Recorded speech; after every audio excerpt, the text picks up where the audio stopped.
اعوذ باللہ من الشیطان الرجیم، بسم اللہ الرحمن الرحیم۔ زائرین محترم، یہ جو مقام ہے جسے مقام تلہ زینبیہ سلام اللہ علیہا کہا جاتا ہے، یہ جو مقام آپ کے نگاہوں کے سامنے ہے، یہ آپ جو دیکھ رہے ہیں، جو لوگ پہلے آئے ہیں انہیں معلوم ہے کہ یہاں جو ایک زمانے میں بہت بڑا مارکیٹ ہوا کرتا تھا، ہزاروں ہوٹلیں تھیں، دکانیں تھیں، اور یہاں جو ہے اسی جگہ پر ایک مقام تھا، بلند جگہ تھا کہ جسے مقام تلہ زینبیہ کہا جاتا ہے۔ اور جس وقت امام حسین علیہ السلام اس کربلا کے میدان میں پہنچے تو اس زمانے میں بھی یہاں ایک تلہ ہوا کرتا تھا، بلند جگہ کو جو تلہ کہتے ہیں۔ تلہ کے معنی ہوتے ایک بلند جگہ، اور اسی جگہ سے جناب زینب سلام اللہ علیہا روز عاشور اپنے بھائی امام حسین علیہ السلام کو ذبح ہوتے ہوئے دیکھ رہے ہیں۔ یہ جو مقام ہے اسے مقام تلہ زینبیہ سلام اللہ علیہا کہا جاتا ہے، اور یہاں سے امام حسین علیہ السلام کا روضہ آپ کی نگاہوں کے سامنے موجود ہے۔ یہیں سے آپ 70 قدم گنتے ہوئے جائیں گے تو 70 قدم کے فاصلے پر قتل گاہ حسینی کہا جاتا ہے اسے، کہ جہاں امام حسین علیہ السلام کو ذبح کیا گیا۔ تلہ زینبیہ اس لیے کہتے ہیں کہ یہ بلند جگہ پر تھا، بلند مقام پر تھا، اور قتل گاہ امام حسین جو ہے وہ نیچے ہے۔ تو جناب زینب سلام اللہ علیہا روز عاشور اسی بلند مقام سے جناب زینب، جناب سکینہ سلام اللہ علیہا اپنے بابا کو ذبح ہوتے ہوئے دیکھ رہی تھی۔ اسی مقام پر جہاں قتل گاہ حسینی ہے، شمر امام حسین علیہ السلام کے سینے پر سوار تھا، امام حسین علیہ السلام کو ذبح کر رہا ہے۔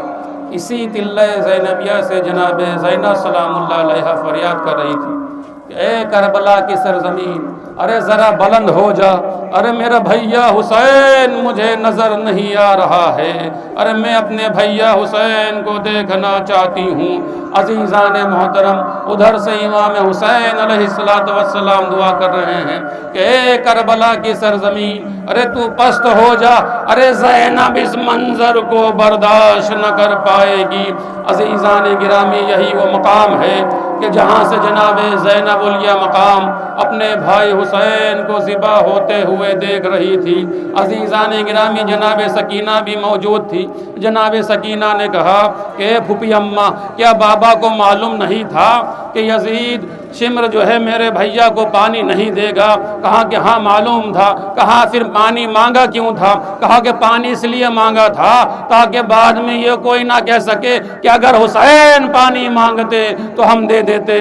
عزیزان گرامی، جناب سکینہ بھی ایک امام کی بیٹی ہے نا۔ جناب سکینہ سلام اللہ علیہا نے میں سوال کیا کہ اے پھوپھی اماں، یہ تو میں بھی جانتی ہوں کہ شمر میرے بابا کو چھوڑے گا نہیں، کم سے کم آپ اجازت دے کہ میں شمر کے قریب جاؤں اور اس سے کہوں کہ میرے بابا کو چھوڑ دے۔ عزیزان گرامی، اسی تلہ زینبیہ سے جناب سکینہ سلام اللہ علیہا نے ارے ننھی سی چادر کو اپنے سر پر رکھا، اس ننھی سی بچی نے ارے چادر کو اپنے سر پر رکھا، تلہ زینبیہ سے نیچے اتری۔ یہی وہ مقام ہے کہ جہاں 5000 گھوڑوں کے ٹاپے موجود تھی۔ سکینہ ان گھوڑے کے قریب گئی اور جا کر کہا کہ گھوڑوں، ارے تمہارے سوار تو نہیں بے جانتے، ارے تم تو حیوان ہو، ارے تم تو جانتے ہو کہ میں امام کی بیٹی ہوں، ارے مجھے راستہ دے دو۔ عزیزان گرامی، جناب سکینہ کے اس بیان پر ارے گھوڑے بلک بلک کر رونے لگے۔ ارے سکینہ کو راستہ ملا، اسی مقام سے سکینہ اس مقام پر پہنچی کہ جہاں یہ شمر حسین کے سینے پر سوار ہے۔ عزیزان گرامی، بس آخری روایت آپ کی زحمت تمام، سکینہ اس نشیب کے قریب پہنچی۔ ارے کیا دیکھا کہ شمر حسین کے سینے پر سوار ہے۔ سکینہ نے ایک سوال کیا کہ شمر میری ایک بات سن لے، شمر صرف مجھے اتنا بتا دے، ارے کیا تیری کوئی بیٹی نہیں ہے کہ جو ایک بیٹی کے سامنے ارے اس کے باپ کو ذبح کر رہا ہے؟ اے شمر مجھے اتنا بتا دے کہ کیا تیری کوئی اولاد نہیں ہے؟ کیا تیرے دل پہ رحم نہیں ہے کہ جو ایک 4 سال کی بچی کے سامنے ارے اس کے باپ کے گلے پر خنجر چلانا چاہتا ہے۔ عزیزان گرامی، شمر نے کہا کہ مجھے کچھ نہیں معلوم۔ عزیزان گرامی، ایک مرتبہ جناب سکینہ دوڑتی ہوئی گئی اور حسین کے گردن پر اپنے گردن کو رکھ دیا اور اتنا کہا کہ شمر اور اتنا تو کر سکتا ہے کہ میرے بابا پر خنجر چلانے سے پہلے ارے میرے گلے پر خنجر چلا دے اور تاکہ میرا بابا بچ جائے۔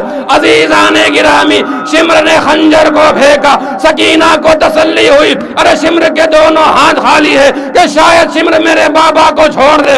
شمر آگے بڑھا اور ایک ہاتھ سے سکینہ کی گلائی پکڑی، ارے دوسرے ہاتھ سے ارے سکینہ کے رخسار پر ارے تماچوں کے نشان، ارے سکینہ دور جا گری، سکینہ دور جا گری۔ ارے شمر حسین کے سینے پر سوار ہوا، ارے 12 ضربوں سے حسین کے سر کو تن سے جدا کیا۔ ارے سر کا تن سے جدا ہونا تھا، آسمان سے آواز آئی، الا قد قتل الحسین بکربلا، الا قد ذبح الحسین بکربلا، انا للہ و انا الیہ